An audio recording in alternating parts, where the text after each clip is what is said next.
How can we define authentic friendship? Because, like you were saying, you and your friend had a connection together, but it wasn't authentic Right. because in that time of need, Hmm. she wasn't there. No.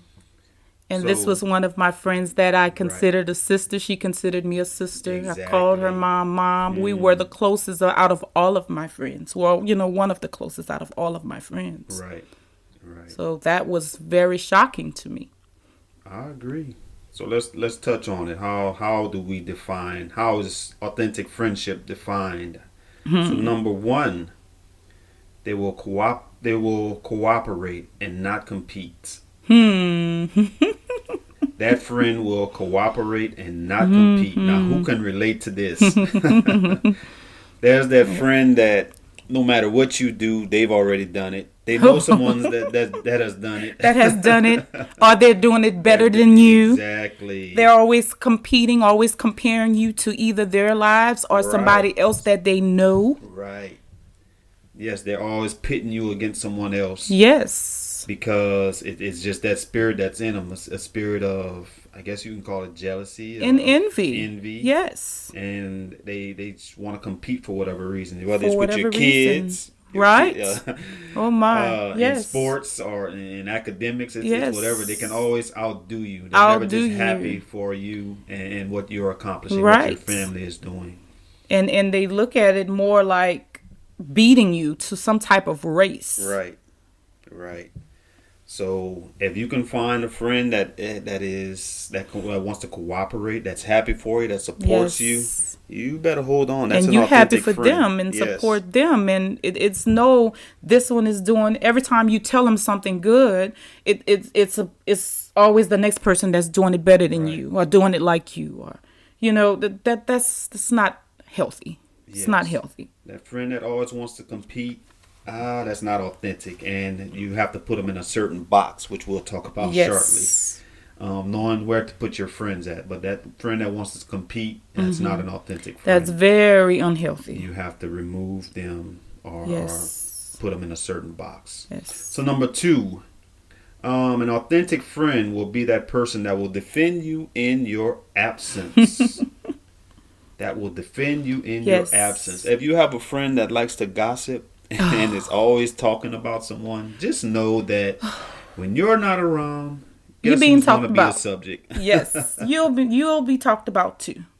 You are not excluded. There's nobody that loves you so much to where they can control their tongue just for you. If their natural, well, if what they do all the time is gossip, I mean, it's nobody gonna just control that just for you. That's who they are. Right. And in that same category, you can say they're not fair weather friends. Meaning when things are going well for you, they're supporting you, they're Right. thumbing you up. Thumbing you up. They're your best friend when things are going well.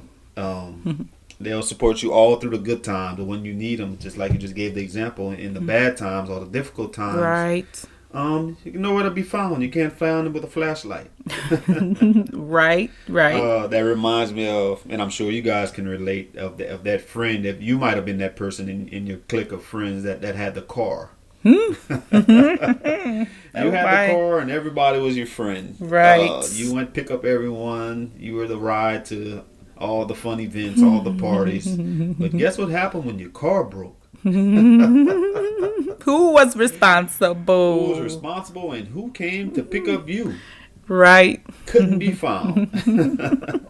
No one thought of you. Nobody thought of you. Yes.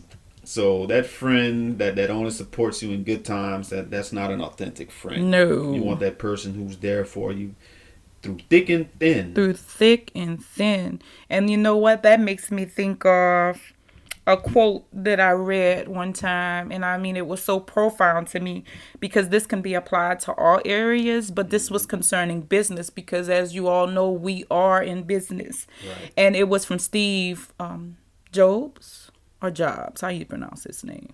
Steve Jobs. Steve Jobs. And the quote was, if you want to know who your friends are, ask them to support your business. Wow.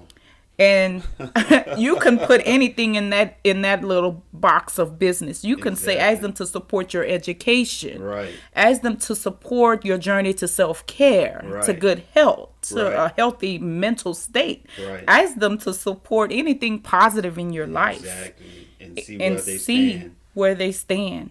Because I mean, yes, this was very powerful, because even within our company, when we were doing, everybody knows, if you've been following us, that we were doing our Kickstarter. Right. And Very public. Mhm. right. And I reached out to a few friends, and these were actually childhood friends. Childhood friends, what we're talking about. The friends that I came up with, I loved. I always thought we were Close. cool. Yes, even though we went on and had families, I still thought that we were close. And some of them didn't even respond to my message when I asked them for their support. Some were asking me all kind of questions, like what is it about, and this is after I explained all the details. Right. What it is, they asked, what is it about, when is it coming out, or I'll get back to you. It wasn't a definite answer, and some even said, I'll support you and just let me know when it's time. And when I told them it was time, they got ghosts. And that was an eye opening for me. Right. That opened up my eyes, and I'm like, oh my goodness, this is definitely crazy. not healthy. Because I actually seen an entrepreneur. She's an influential entrepreneur, very big time, and she was talking about this particular thing. She was like, it's sad when we have friends and family that we reach out to for support, when we're trying to start something new and do something positive, and they ask you all types of questions of, you have to answer all of the questions of what you're selling. Right. And when it comes to strangers, it's no questions. They just go out and support them. They go in the store and they just buy this necklace. They just buy this planner. I mean, whatever it might be, they just buy with no questions asked. Right. And my thing is, as a friend, if I had a friend that would reach out to me and ask for support and they were starting a new business, I don't even have to be doing anything in that particular area of business. It don't even have to apply to my life or my family's life. Right. I'm supporting it if it's something positive. Exactly. And you don't have to ask me twice. I don't even need to know the details. So just knowing that was an eye-opening. I agree. That is very so eye-opening true. situation. I don't know where I heard this before, but it relates to what you're saying. It's like when you're trying to, if you want to buy something from your friend, people always want what? They want the hookup. Right. They want it free. Right. But to be truthful, and I heard this, the guy said, you shouldn't want to hook up from your friend. You should really want to pay full price, because that's your friend and you want them to succeed. Exactly. They're a small business already. Really. Oh my. I wouldn't say struggling, but I mean just trying to make it. People think. Trying to make a profit, right? It's hard work. It's hard work. It takes a lot. And profit doesn't start right away. No. It takes years sometimes to see a profit. But you should want to support them. You should want to pay full price. You shouldn't want a hookup. Right. From your friend.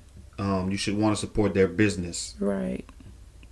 If you're a true friend. And guys, if you have a friend that you can contact who you tell them, I'm doing this thing, I need your support. Right. And they just say, just tell me when, or they just cut the check. You better hold on to that friend. Yes. Because they are far and few in between. Yes. And our greatest support came from people who were not my closest friends. These people were people that I knew on social media, that I went to school with, that I knew, but they were not my closest friends. But they knew what we were doing was positive, and they wanted to support the cause. Exactly. And I still appreciate those people till today, and I won't ever forget about them. Forget them.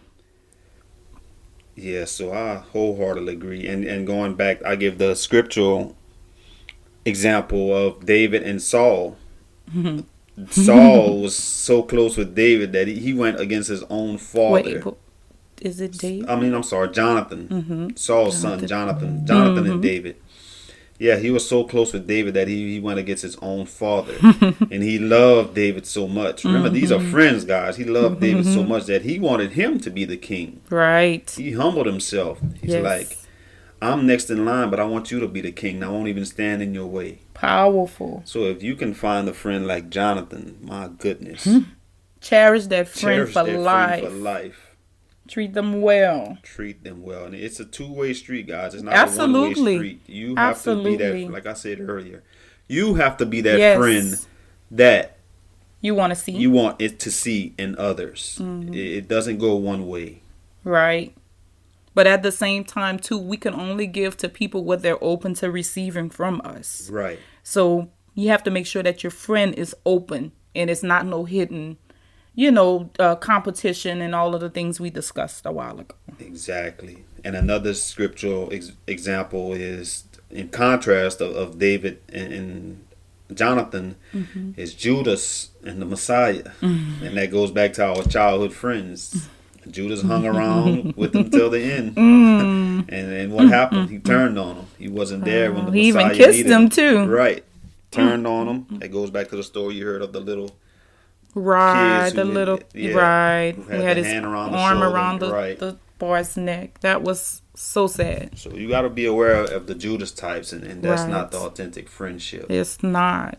And we'll talk about it later of how to test that authentic friendship and what to look for.